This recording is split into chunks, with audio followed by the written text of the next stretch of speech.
These pieces of glass seem to have come from a mirror. Let's see. Ah, the mirror on the dresser's been broken. I wonder what happened to it.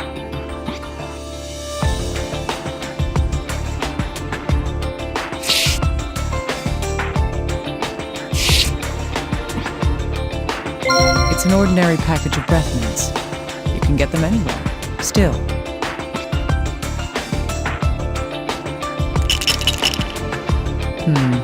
Just as I thought.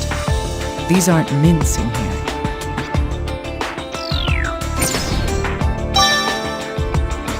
These markings seem to indicate that this medication was produced for a pharmacy. I might be able to ask the little guy to find out just what it is.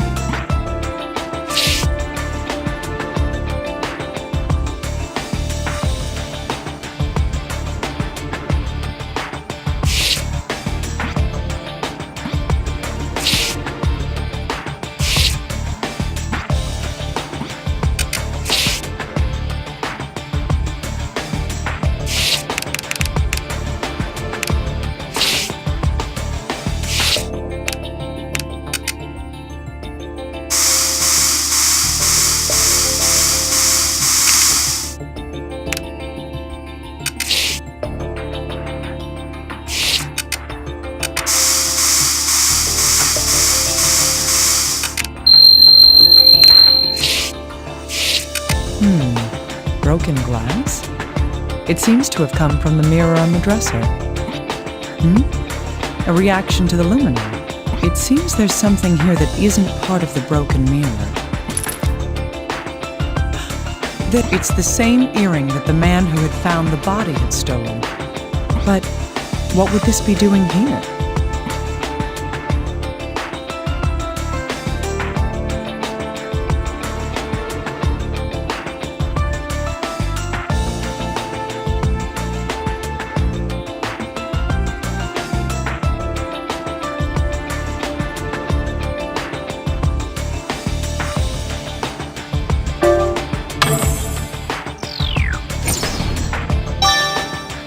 Indeed, all the shattered glass was neatly placed in one area. That means that someone had cleaned up the glass shards. They must have swept up the earring along with the glass. If that's the case, was the earring with the glass pieces when the mirror was broken? In any case, since it reacted with the spray, there must be blood on this earring. I'll need to have the little guy analyze it and see if it tells us anything.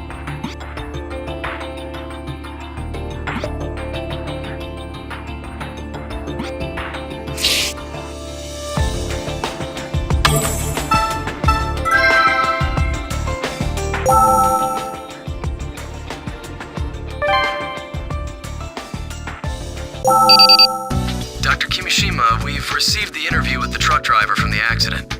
Huh, all right. How did he seem? It's easy to sympathize with him. Sounds like a case of wrong time, wrong place. I see. All right, I'll check the recorder. Please do. I'll transfer it over to you. I need to pay careful attention to his account of what happened before and after the accident. What Veronica was doing prior to being hit, and what the driver did afterwards. That's what I should be sure to listen for.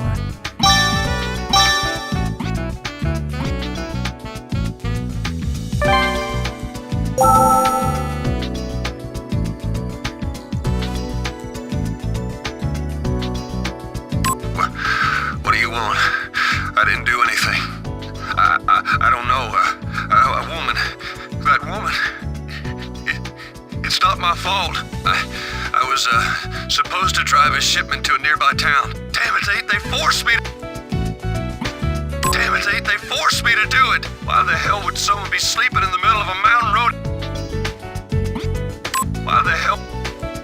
It's not my fault. It's not my fault. I turned a corner and she was lying on the bridge. She was sleeping on the bridge? This seems a little odd. If this man was telling the truth, then the victim had already collapsed there from the start.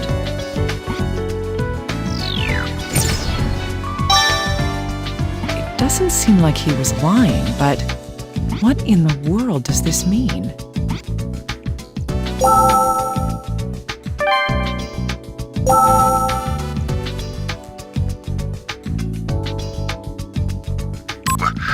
What do you want? I didn't do anything. Damn it. It started my... I turned a corner, and she was lying on the bridge. I slammed on the brakes, but I wasn't fast enough, and I ran her over. I got out of the truck to see, and she wasn't breathing. I panicked, and I threw her off the bridge. He threw the victim's body over the bridge.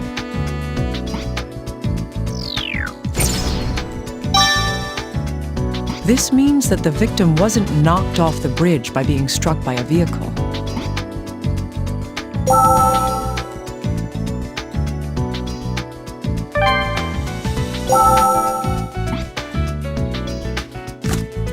Hey, little guy, I need you to analyze something.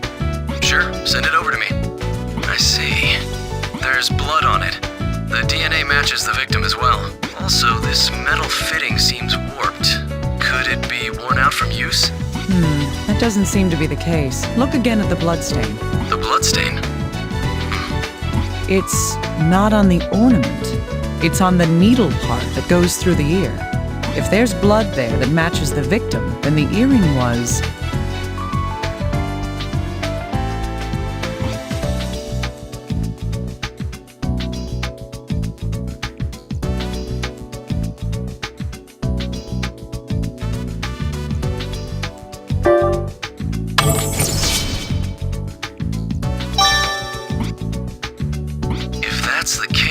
damage to the fitting makes sense. But what could happen that would cause an earring to be torn off? I don't know yet. Still, there must be some connection to everything else here. I think this information may lead us to some more concrete evidence. Hey, little guy. I need you to analyze this medication. Yes, of course. Did you find it in the victim's room? That's right. It looks like it's prescribed medication. But what is it? Who knows? It's definitely no common over-the-counter drug. I'd suspect that this would have to be prescribed by a doctor before someone can buy it.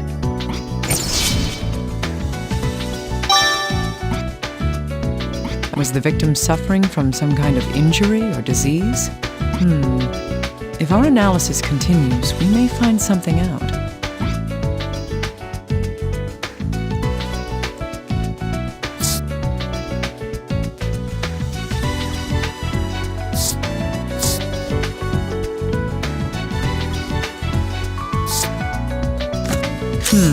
Yes, both these facts relate to the victim.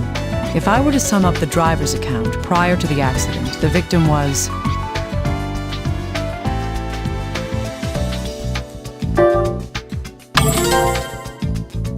Right. The victim had already been collapsed on the road. And after he ran her over, the driver...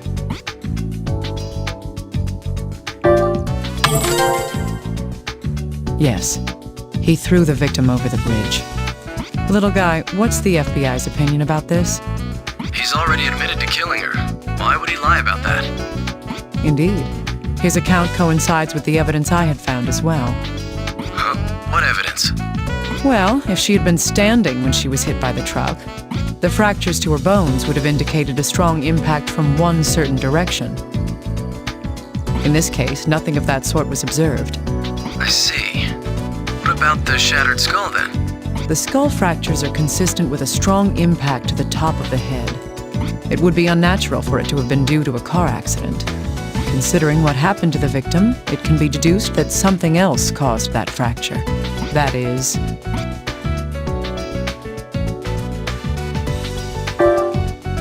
Yes, if she was unconscious when she fell from the bridge, the fracture due to an impact to the top of the skull is understandable. I see. You're right, that does make more sense. Yes, however, that raises questions about the victim herself. Why in the world was this woman so far from home? And why would she be lying in the middle of a bridge in the mountains at that time of night? That's a valid point. I guess there are still some mysteries left unsolved here. Indeed. We'll have to continue investigating in more detail.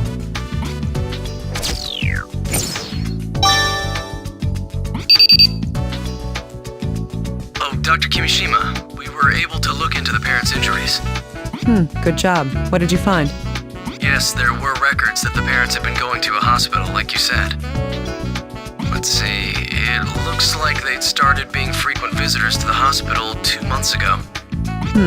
How many times is frequent? Oh, we didn't check every detail, but it was several times, ending about a month ago. The hospital staff seemed worried since many of the injuries seemed to be signs of abuse. Did they tell the doctors who had been physically assaulting them? No, they didn't. However, some of their injuries were quite severe.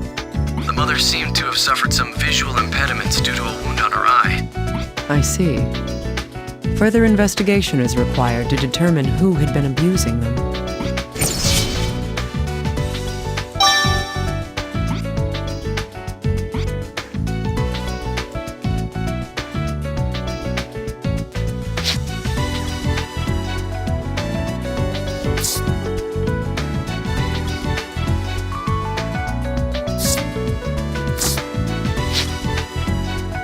True. Both of these facts relate to the earrings. The victim was discovered with only one of these earrings, and the other one was discovered in her room with her blood on it. Normally, if someone had an earring torn off to the point that it caused bleeding, they would have to realize that something was wrong. Still, the victim was on a bridge 8 kilometers away from her home. What this shows is that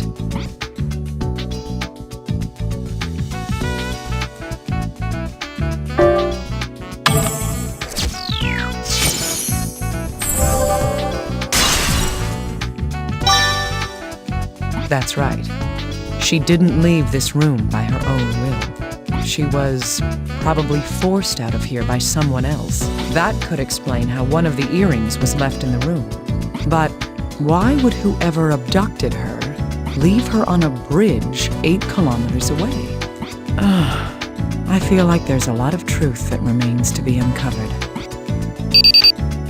Dr. Kimishima, the results of the analysis on the corpse have come back.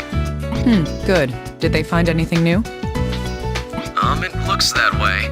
The report indicates that the fractures to the femurs and skull, they were all posthumous injuries. So these wounds were inflicted after she died? Yes, that's what the report says.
The victim's femurs were fractured in the accident with the truck. Her skull was shattered when her body was dropped from the bridge. We've confirmed that both those injuries occurred after death. From those facts, it's clear that when the victim was on the bridge,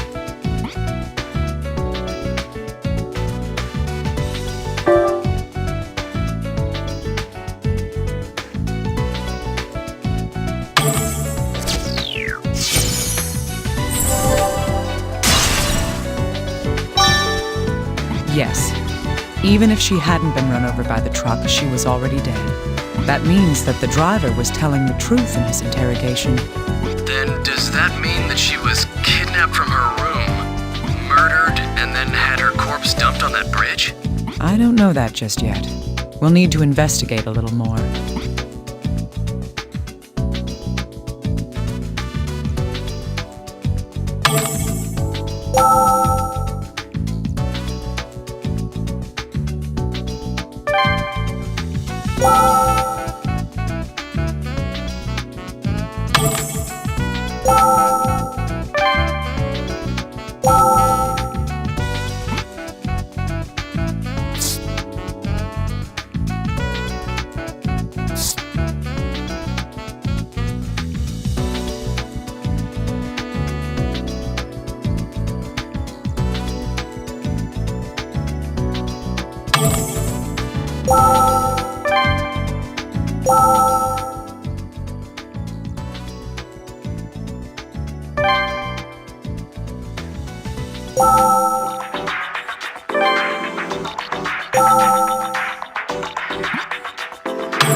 By the way, Dr. Kimishima, about that prescription.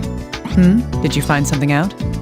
Yes, we found which hospital the victim had been going to and requested her charts. It says Veronica had been to the hospital a month prior to her death. Her symptoms were migraines, visual and auditory hallucinations, mood swings, and aggression. It also says she was vomiting blood and had convulsions, along with hemoptysis. Convulsions? Vomiting blood? Yes, that's what it says. The doctors urged her to have more detailed examinations, but it seems that she had no intention of listening to them. In the end, she left the hospital and whatever disease she had went unconfirmed. If only her doctor had forced her to be hospitalized. That's just how things are these days. People don't really get concerned about strangers. Let's continue with the investigation. Sorry for being emotional just now.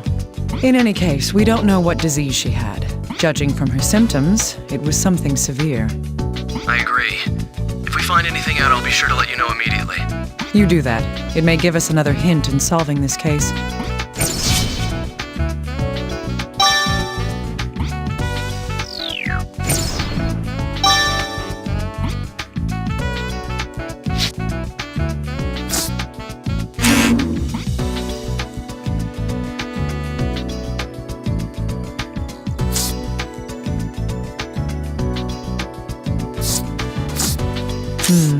Yes, we can put these two facts together.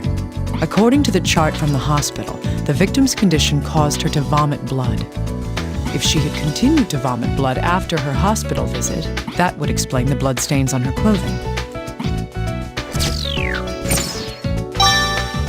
Yes. Thus, these bloodstains were caused by the blood that she had vomited.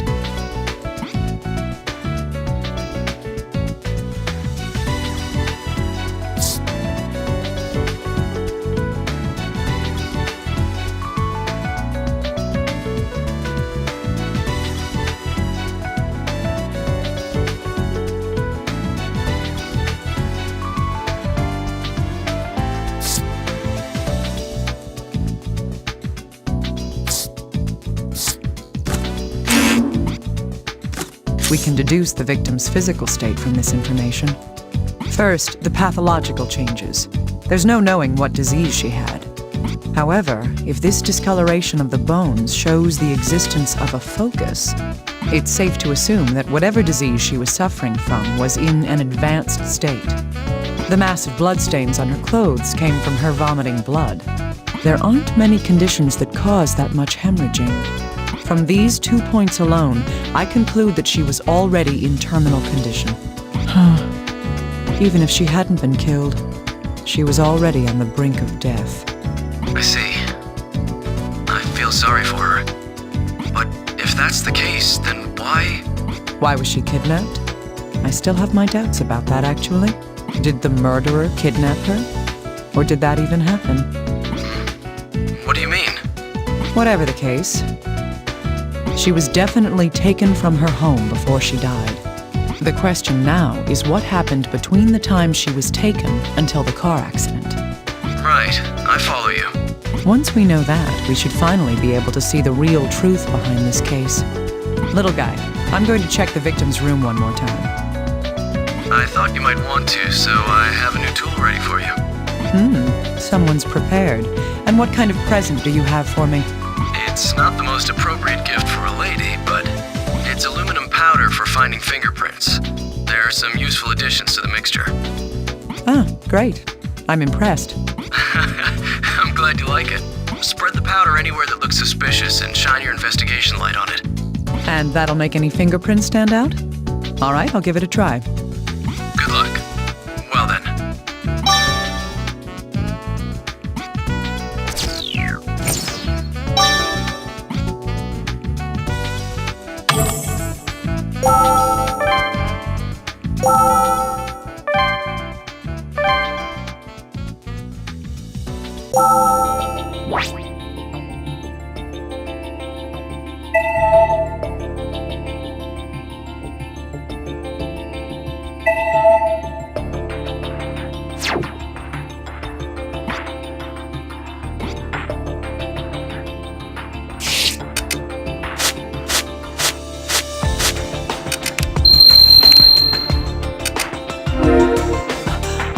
So many.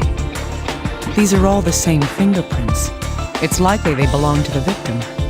Now, why would she leave so many fingerprints on the floor?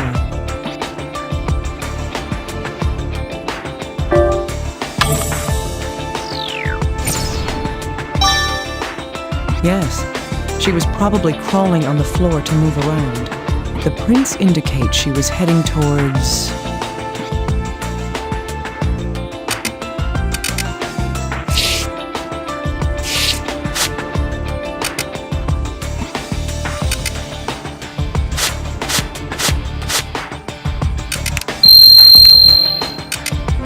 The prints on the floor lead to the room's entrance. They're even under the mat. What's underneath the mat? Nothing. What could this mean?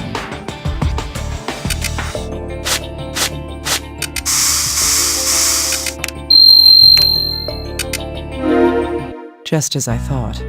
These are bloodstains. They must be Veronica's. Considering the facts so far, these bloodstains must have been caused by...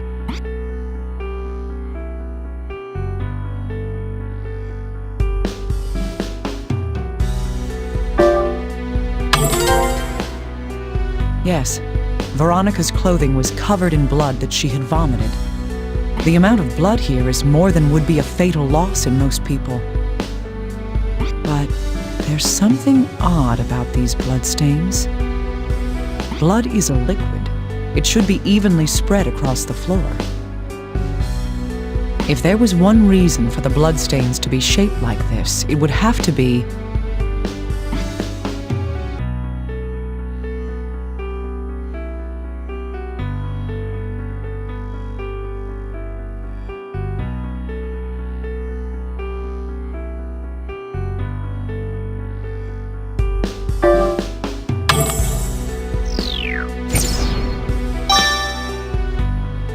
Yes. This door was closed when Veronica was vomiting blood. That's why the blood spread unevenly.